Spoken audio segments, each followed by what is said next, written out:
點解有啲人明明身家過百億，拼盡一生贏晒全世界，到頭來晚年卻要眼後，睇住自己個女流落街頭，個仔淪為廢材，連一通問候電話都收唔到。如果你覺得自己呢幾年運氣好差，病痛又多，做乜都唔順，我求下你，今日唔好再去求神問卜，亦唔好急住去改你屋企個風水，因為你晚年嘅命運走向，其實一早寫咗喺你最親近嘅家庭磁場裏面。如果你想由今日開始扭轉運勢，避開衰氣，源源不絕咁吸收好運，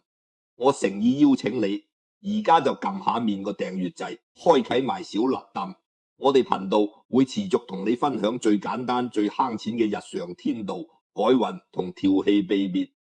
同我一齊，你嘅磁場就會一日比一日乾淨，福氣一日比一日深厚。撳完訂閱，唔使等晚年先嚟後悔。我而家就立馬俾一個即刻可行，你今晚返到屋企就可以執行嘅家庭磁場儀式方案。已經講家人卦，家道不正，外在建樹再高，都只係空中樓閣。而家庭磁場嘅起點就係呢間睡房。你今晚返去第一件事，即刻行去清空你個衣櫃，將所有發黃變形、1年以上沒着過嘅舊衫全部調走。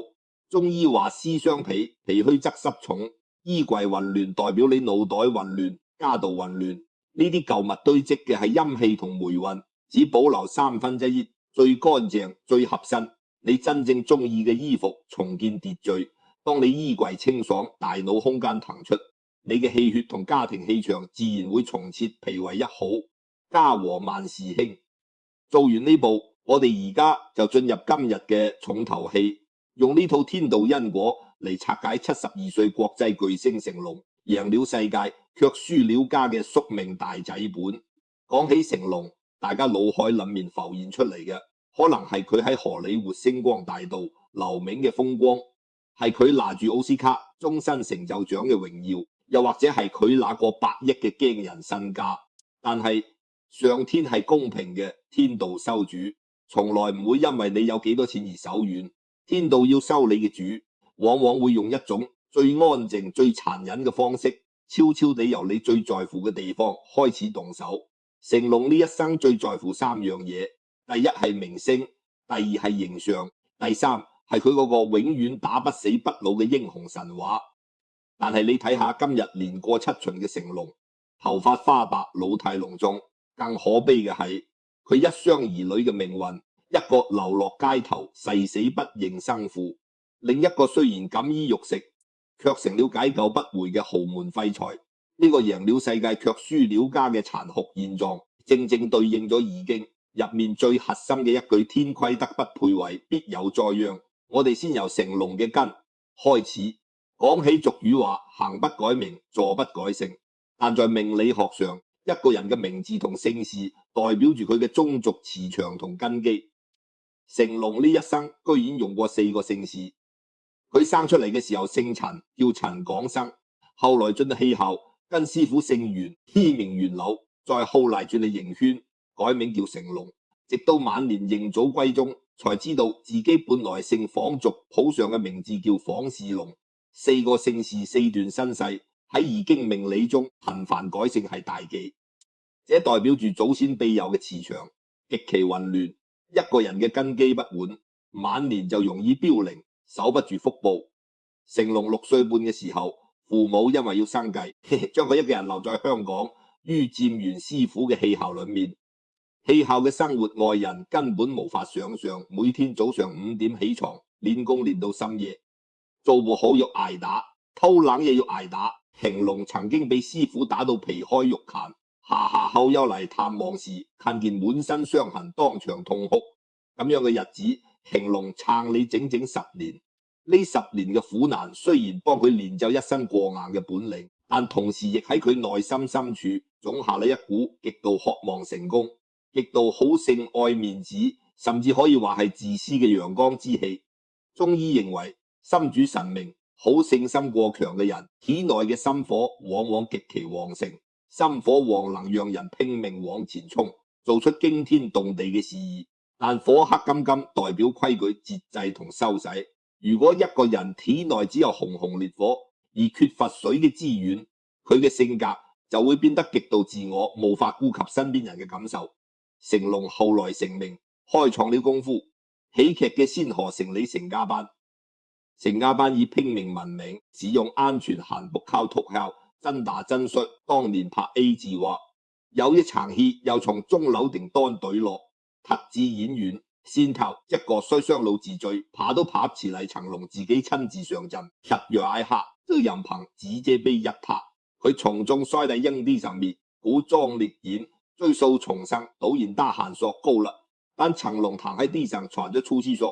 不行，我還要再來一次。呢種追求極致嘅態度，讓成龍登上了事業嘅好峰。但係成家班兄弟們用命幫佢換嚟嘅江山，換嚟嘅卻是成龍晚年避不開嘅第一個孽因，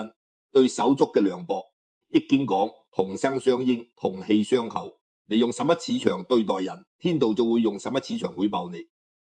成龍對成家班兄弟，在外界看乃是大哥，但其實極其嚴苛。成家班嘅舞台永遠只有成龍一個主角，其他人只是佈景，是道具，是讓主角顯得更耀眼嘅配件。常榮發外號火星，是成家班最早嘅核心成員之一。唐人成龍拍電影武術危險動作都是何星先出視條，出生入死。有一次何生收錄重生，躺在地上，東談不等成龍走過嚟，不但沒有關心，放喺指節下笑說：你像一隻烏龜，一點反應都沒有。呢句話讓躺在水裏地上嘅何星先喊了。幾十年，何星晚年因生退役，生活窮困潦倒，成龍卻取消了每個月給他底薪，然後跟着成龍將近30年嘅盧偉光。盧偉光面試演員，更是成龍嘅貼身保林和助手，30年嚟隨叫隨到，幫成龍處理了無數私人恩怨。但當成龍決定將公司遷往北京時，盧偉光被遣散，最後拿到的遣散費居然只有區10萬港元，則對於一個奉獻了半生青春損身事傷嘅老臣子嚟說，簡直是侮辱。盧偉光接受媒體採訪時，被問到成龍是否欠缺人情味，他沉默很久，最後只說了一句不想評論人在做。天在洪金寶嘅洪家班，成龍嘅成家班，形成了鮮明嘅對比。洪金寶早早退居幕後，把舞台讓給兄弟。他看見林正英適合拍老師片，就全力捧林正英；看見曾志偉適合做導演，就俾資源曾志偉。所以洪家班出嚟嘅兄弟個個都能獨當一面，晚年都有一口飯吃。而洪家班資深演員中發，甚至公開對住鏡頭質問成龍：你拿出1/1000嘅資產，都夠養活當年跟你出生入死嘅兄弟一輩子啦！你的錢能大轉棺材人嗎？天道有眼，因果不爽。你把兄弟當成斷腳石，天道就讓你的福報從基層開始流失。成家班兄弟嘅集體心寒，離心離德，就係成龍晚年口碑崩盤嘅第一個預兆。但係相比起對兄弟嘅涼薄，平龍種下嘅第二個，亦是最致命嘅入因，是他在家庭和血脈上嘅冷酷與拋棄。這就不得不提1990年亞洲小姐冠軍吳鐵梨。當年嘅吳鐵梨風華正茂身邊，無數富豪追求，但成龍用一種幾乎是帝王般嘅溫柔，擊碎了呢個年輕女孩嘅防線。劇組收工，成龍親自備好宵夜等她，他不坐下，全知照嘅人都不敢動筷子。吳鐵梨被這種鋪天蓋地嘅愛意包圍，以為自己找到了真愛，但他知道這個男人已經是有婦之夫。後來吳鐵梨懷孕了，他滿心歡喜的把消息告訴成龍，得到的亦卻是成龍冷酷嘅回應。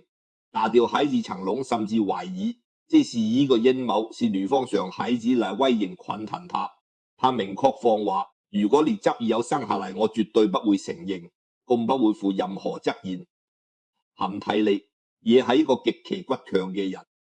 他當場與成龍決裂，一個人回到了香港，就係1990年11月，生下嚟嗰個注定要承受一生針咒嘅孩子吳卓林，亦就是全香港口中嘅小龍女。小龍女出生後，成龍為了挽回名譽，召開了那場震驚娛樂圈嘅記者會，在無數鏡頭前，他面不改色地說出了那句無恥至極嘅名言：我只是犯了全天下男人都會犯得錯一句話，把一個做支超越做丈夫嘅責任推得乾乾淨淨稀釋，寄予全世界所有男人。從那一天起，吳卓林就成呢個精掛多餘，甚至是見不得光嘅存在。他的出生證明上至少有一欄是空白嘅。他從韶濟桑海嘅貴族學校讀書身邊，所有人都知道他是成龍嘅私生女呢個身份，沒有給他帶來一絲光環，反而招來了無盡嘅霸凌和嘲笑。同學們孤立他，嘲笑他是冇人要嘅野孩子。回到家裏下校入吳鐵利，因為長年壓一鬱突，把所有的怨氣違罰和冇處安放嘅情緒，全部變成了高壓嚴苛，甚至是暴力嘅灌救。吳卓林只有說謊，再有拒絕號中的恥械罰站2小時，稍有不從就會遭受皮帶抽打。在呢種冰冷窒息嘅環境中長大，吳卓林嘅靈魂早已千瘡百孔，他嘅手臂上留下要數10道自殘割腕式嘅傷痕。18歲那年，吳卓林出櫃啦，呢個決定徹底激怒了傳統嘅吳娣莉母女關係決裂。吳卓林帶着大他10廿歲的加拿大籍伴侶遠走溫哥華，在異國鄉削力語言不通嘅2個女孩子幸虧相要了7遍，他們寥落街頭，睡過天草底，甚至被更尾拍到，在立雜陣曾飛便在多倫多街頭排隊練隨免費食物度日，億嘅身家過8億，受萬人敬仰嘅銀幕大英雄，他親身遇為，卻就喺加拿大嘅寒風中將住後馬牌排隊練麵包，呢種極之殘酷嘅反差，嚇係天道對成龍名聲如成雙最恨的一記陽光。最絕望嘅時候，吳卓林曾在網上發布潮造影片，對住鏡頭第一次喊出我是成龍嘅女兒，但原來的依然是成龍方面死一般嘅沉默。已經講女人是水煮剪煮福報嘅完全，一個家庭裏面女也代表一個男人最柔軟最底層嘅氣場。你把親生女嚟當成垃圾一樣丟棄在垃圾堆裏，不聞不問，你哋底氣你哋福報就會在不知不覺中被天道收回。而這股入力反噬最精準最痛嘅地方，嚇得成龍唯一好發嘅兒子房祖名身上。成龍對兒子房祖名一向信奉極端嘅嚴父教育，他曾在宣傳新片時自責懊悔，每次見到兒子都冇一句好話，見到就破口大罵。在呢種高壓窒息嘅家庭磁場下，房祖名表面上是聽話的聲兒，但內心卻極度空虛迷茫。他需要尋找發洩嘅出口，尋找能讓他逃避持有藥陰影嘅麻醉藥。2014年，房祖名因事前籠絡他人吸毒，在北京被警方逮捕。令此的是當時的成龍常盛掛着中國禁毒宣傳形象大師嘅頭體，站在道德嘅高地上侃侃而談，即係一個多麼荒誕多麼精準嘅宿命諷刺。你做禁毒大使，你日子卻因吸毒入獄，你富甲天下，你女兒卻在街頭乞討天道，用最直接最殘忍嘅方式把成龍最在乎嘅面子和道德光環在全天下人面前撕得粉碎。房祖名出獄好生土貼地戰位，臨為口門廢柴，成龍懊悔萬分，坦言自己把一準麻炮啦，如今啊自連1年1通電話都不願意再打給他。這就是德不配位嘅家族業力，你贏了全世界，成為了人人敬仰嘅英雄，但在你最親近嘅一雙兒女眼裏，你只係個缺位冰冷不及格嘅支超嘢。不過天道嘅走本雖然嚴苛，但最後依然喺呢段半生有過一個微妙濃巴嘅和解。時間來到最近嘅2026年，年過7旬，老態盡顯嘅成龍開始在公開把兒反思自己年輕時嘅狂妄與遺憾。他開始意識到自己用命聘禮嘅名利在深夜裏居然還不嚟一絲家庭嘅溫度。呢份慈禮嘅悔意終於讓他放下了那高高在上嘅尊嚴，暗中向一雙兒女特別是那個他20多年不肯認嘅女兒吳卓琳拋出你體面嘅橄欖枝，這一次沒有電視裏演嘅那種抱頭痛哭、父女相認嘅俗套戲碼，因為對於倔強、自尊心極強嘅吳卓琳來說，施捨式嘅認親是對他的一種侮辱。天道巧妙地用呢種最現代、最平等嘅雙元合作方式，搭建了父女和解嘅橋梁。2025年底，成龍新片急先上，而在北美宣傳海報進行公開招標。呢個消息被成龍團隊暗中傳遞給了吳卓琳在加拿大創辦嘅小設計工作室，執事特權也不是走後門。吳卓琳需要與全球5家資深設計公司同台競標。吳卓琳這孩子脾氣住得跟他爸爸一模一樣，他冇有撒嬌，也冇有拒絕，而是把自己當成一個純粹嘅專業設計師。他和伴侶買日買夜地打磨方案，把司機鋼琴燒定，燒計了整整18遍。每個4件事甚至係爆執着一個嚴旋光，都跟成龍團隊戰線嚟激線拉扯，最終胡作連憑自專業，順利成功中標。在影片北美上映時，片尾滾動字幕上清清楚楚地標注着卓琳設計師嘅字。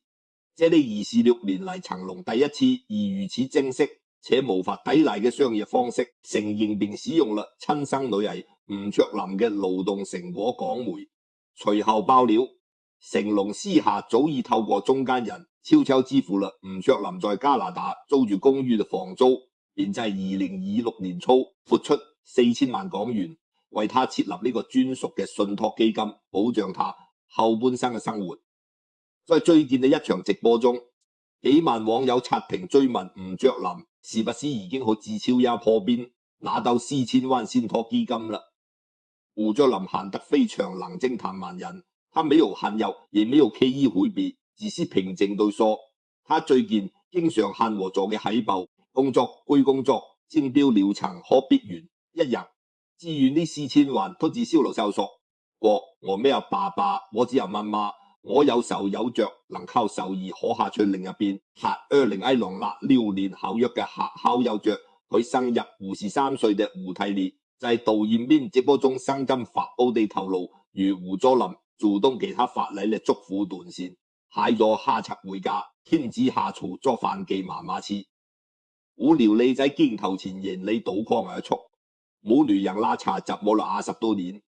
終於在這一下鐵地破冰，放下了仇恨。呢啲即係天道因果嘅最高智慧。成龍用一生拼命換嚟呢個4000萬，買不回女兒的一聲爸爸，但他用商業尊重嘅平等姿態，終於讓一雙兒女在廢墟中重建你自己嘅人生。故事講到呢度，各位老友記，我哋不妨問下自己，你呢一生最在乎嘅到底係乜嘢？係外面嘅風光、面子、稀賺不完嘅金錢，定係深夜冷面？那一床為你留着嘅溫暖燈光，和家人齊齊整整嘅煙火氣？易經早就告訴我，德不配位，必有災殃家。而一個人最根本嘅修煉場，在外面建得再高，如果喺家裏修不好，到頭嚟也只是一場空。成龍用了70年，用了一雙兒女半生嘅痛，才使天道嘅踩本錢，勉勉強強學會了交拳。你係有等多早？如果你中意我哋今日呢集深度拆解，如果你係相信天道好輪迴、因果不爽嘅天規，請你依家就撳低面個訂閱掣，開啟埋小鈴鐺。我哋呢個頻道會持續同大家分享更多點樣喺日常生活之中用最簡單、最不花錢嘅方法去改運調理身體同磁場嘅天道秘訣。記得喺評論區打上天道因果或者依著見命4個字。這不僅是4個字，更是你向宇宙發出嘅善念宣告。順便將呢個視頻分享俾你身邊每一位朋友，因為傳播智慧幫人改運，其實就係幫自己積福。祝大家躺家平安，越着越靚，越活越好運。我哋下期再見。